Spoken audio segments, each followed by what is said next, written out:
Before I start, note that this is my opinion, my early impressions and review of the game.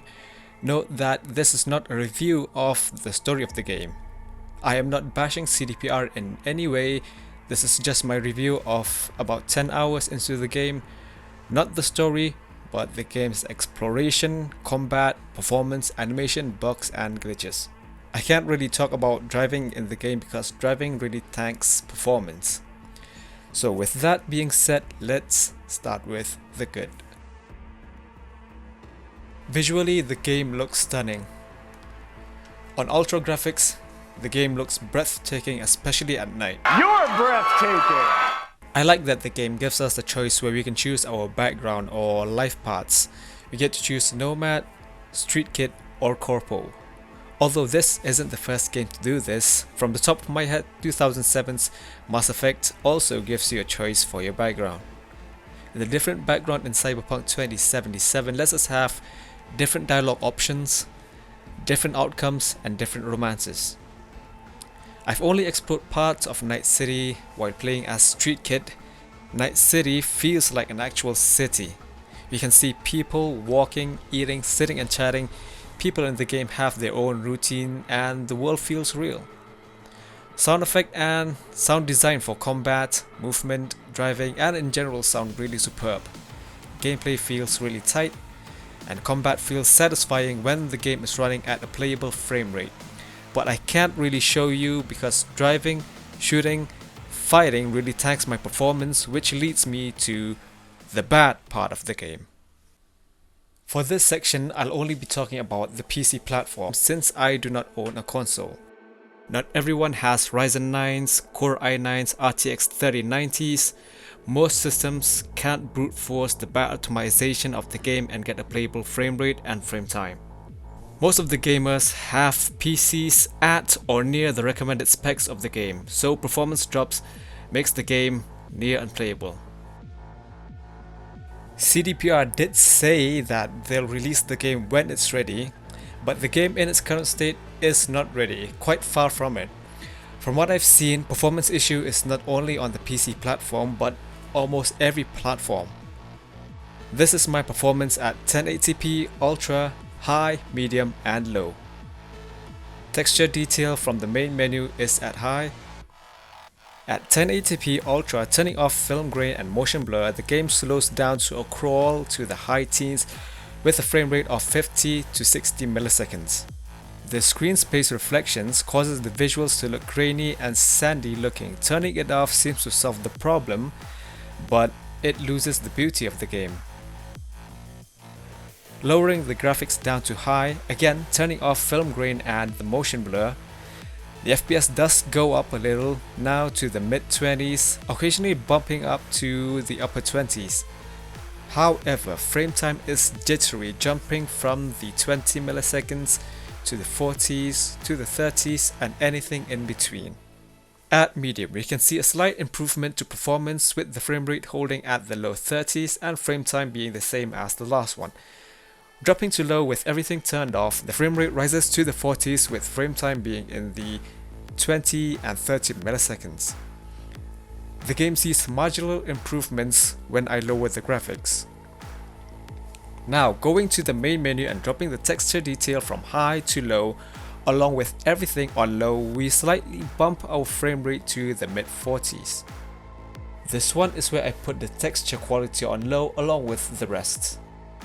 Lowering the graphical setting from ultra to high to medium to low shows marginal improvements in performance. In places where there's explosion, particle effects and all that, the performance drops like a solid steel block even at the lower graphical settings. Although the FPS counter does say 30 to 40 FPS, however, when the frame time is all wacky, the game becomes stuttery even in areas where there's little to render. Keep in mind that my PC is slightly above the recommended specs. Here they showed the recommended specs for 1080p high. The only place where the game runs well is at the main menu screen, and that is not a compliment. This is the point where I will go into the story. It will contain spoilers. Starting from here, to here, I'll be talking about parts of the story where I've reached where the bugs and glitches really F up the game. So with that out of the way, let's talk about the ugly. NPCs, cars, they become blocky the farther they are away from you. This is exactly like COD Warzone when I had only 8 gigs of RAM. It takes a bit of time for the NPCs, the cars to render when they're moving towards you or when you're moving towards them. NPCs would also clip through each other, they clip through objects, and ooh, it's bad, man. NPCs and other characters would randomly stand in T poses, and sometimes they'd go up the stairs without even moving the bodies. Like, what the f? Look at this one, like, what's up with that? Now I'll be talking about parts of the story. Skip to this point if you don't want spoilers. Alright, so in this clip, in my apartment, I had woken up with clothes on, went to the mirror to see my character, and I saw myself naked. Oh damn, I'm naked. Mind if I ask you something right off the bank? There, it was at this moment when the flash happened. Suddenly, Dex was talking without moving his mouth. Ventriloquists everywhere were like... NANI? There were many instances where this happened, where characters would talk without their mouths moving.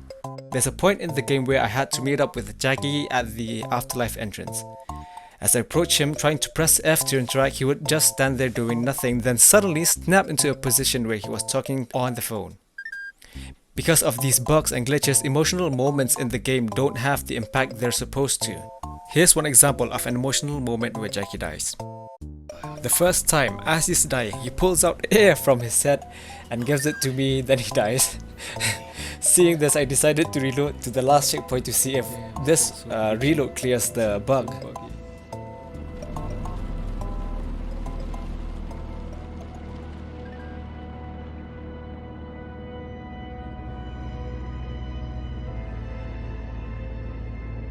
Hang on, let's load.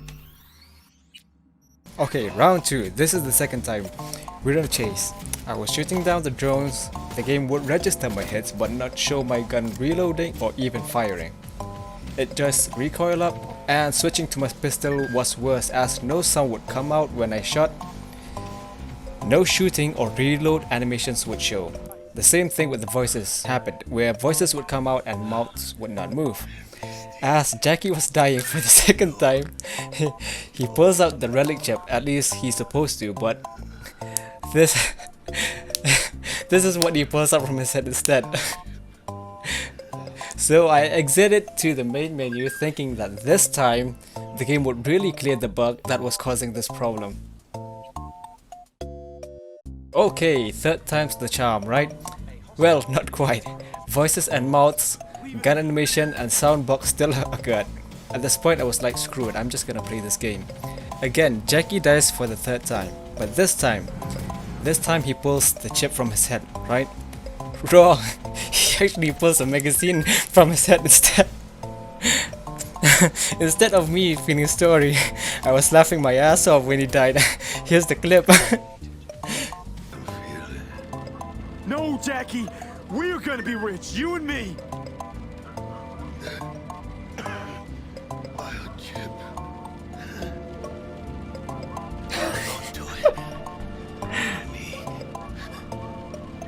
I'm not gonna do anything now, I'm just gonna leave it.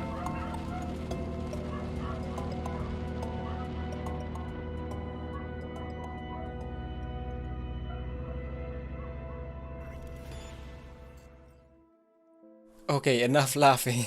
Moments like that, where a character dies, are supposed to be emotional, but because of the many bugs, the glitches and the performance issues that the game has, we end up focusing on the wrong thing and laughing like I did. It's not just this game, but other games as well. In my opinion, CDPR shouldn't have announced the game's release date until the game was actually ready, and not just in a playable state, but actually ready, like without any of the issues that we're seeing right now. They should have delayed the game until next year, but maybe if they did that, the company's shares or the market value could have dropped. Right now, as I'm recording this, CDPR stock has fallen by 29% because of the buggy launch of Cyberpunk 2077. Cyberpunk 2077 would have been in a much better position if it had more development time, or at least had more time to properly iron out its issues before being released. It could have been the game, but being released in a state that is broken and buggy like it is right now, most of the gamers and gaming media see it as just a game. Cyberpunk 2077 suffered as a result of being overhyped and under-delivering, and as a result, some end up hating the game. If you're planning to buy the game, I'd suggest waiting until next year until it gets the required patches, the required updates that it needs, so that it becomes the game that CDPR intended it to be. I don't know, that's just my opinion. Anyway, that's it. That's my early review of Cyberpunk 2077, and now I'll stop rambling. Thank you all for watching and listening, and have a nice night.